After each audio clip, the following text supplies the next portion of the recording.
So let's try to get an accurate picture of what the Easter story looks like in Matthew's gospel. So in the story, we have this angel of the Lord who's found just kind of sitting on a stone like this after he had just rolled away this stone from the tomb. And I don't know about y'all, but when you read this part of the story, do you get the sense that this angel is kind of like your UPS guy? I mean, seriously, he's not there to offer comfort. He's not there to sympathize. He's not there to do any product reviews with you. Just boom, here you go. Don't be afraid. I know you're looking for Jesus, the one who was crucified, but he's already gone. He's already raised up and gone just like he said he would. And then in the story, you get the guards who are apparently so terrified by this angel, it says they're like dead men. And then you have these two women who appear to the tomb, and they come to see the tomb. And this language and imagery of seeing is really important for Matthew's gospel. But they encounter the angel, a.k.a. the UPS guy, and they're filled with all kinds of fear and excitement. Nah, there's nothing weird about this story, is there? Totally normal. And in fact, some of you are sitting here today thinking, yeah, exactly. It's a weird story. I can't exactly put my faith into that one. And by the way, when it comes to dead people raising up and then walking around, I just can't intellectually go there. And we could push it further.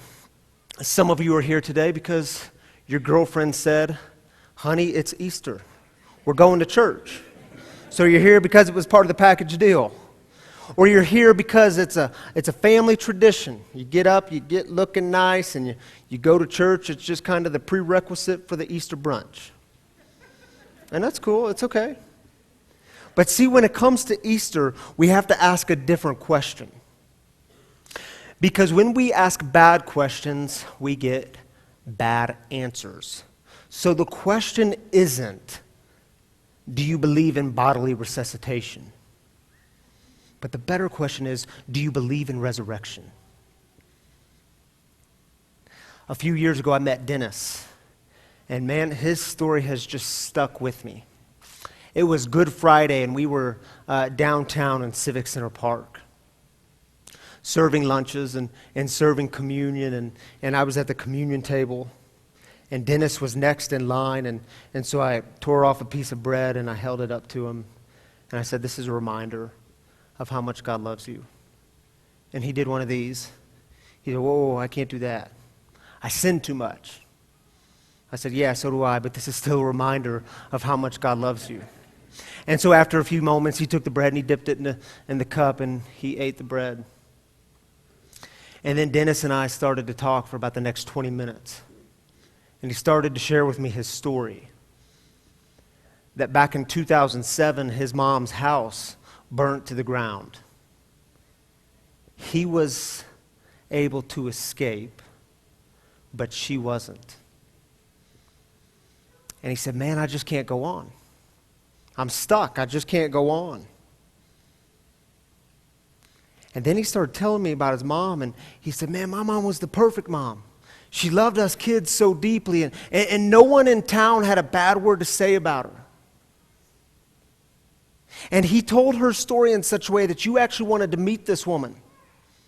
And then his eyes, they start to fill up with tears, and he says, man, I should have gotten rid of that dang heater. I knew it was trouble. See, for the past 5 years or so, Dennis had been carrying around the weight of his mother's death, the woman whom he loved so much. And I asked Dennis, I said, do you have plans later this afternoon? And he just gave me that look, that kind of sideways look. And he said, you know where I'm going to be.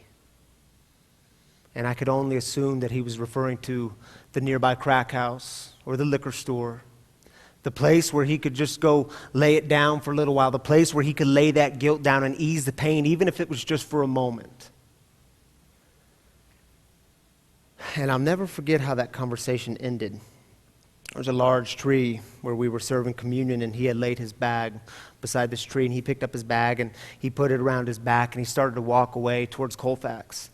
And he turned around to me, and he had his finger in the air. And he said, I need something to come along and show me that the story will go on. Resurrection comes along and speaks to that moment. Just like it did 2,000 years ago, resurrection comes along in the midst of death and despair and destruction and says the story isn't over. God hasn't given up on you. The story isn't over. And this is why Easter is such a day of celebration. I mean, how often do we need to see resurrection? And notice what the angel says in the story, the UPS guy. Notice what he says. I know you're looking for Jesus who was crucified, but he isn't here. He's been raised from the dead just as he said. And the truth is, lots and lots of us don't believe that just as he said part. We don't believe it. Because we show up expecting the same old, same old. We've just seen it go wrong too many times. We've experienced too many disappointments, too many heartaches, too much loss. I mean, how often do we need to see resurrection? And why do I emphasize that language of seeing? Because in Matthew's gospel, when the women come to the tomb, they come to see the tomb. Unlike Mark's gospel, Mark has the women coming with spices because they're going to anoint the dead body. They are preparing for the final act. But in Matthew's gospel, they're not coming preparing for some sort of final act. They are prepared for something different, for a different kind of story. I mean, in this world, cynicism is easy. It is easy to look at the world and see it as a cold, hard, dead place.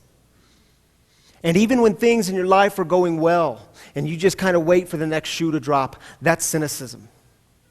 And even when you experience the light, but then you are convinced that darkness is just around the corner, that's cynicism. And when you are convinced that death and despair and darkness and destruction, that these things are the things that have the final word, that's cynicism. But see, resurrection comes along and always says something different. Resurrection says God hasn't given up on the world. The story isn't over.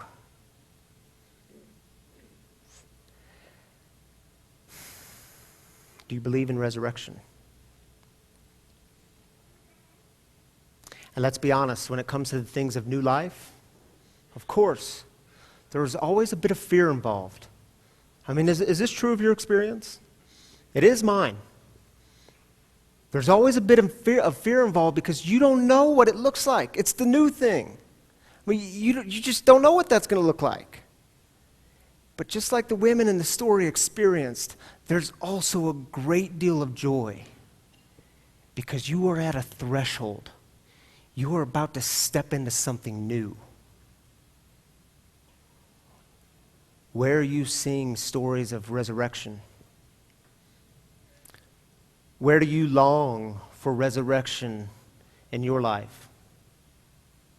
And what would it be like for you to carry that message of hope out into a broken world? Because that's what Easter is about. That's what Easter is about.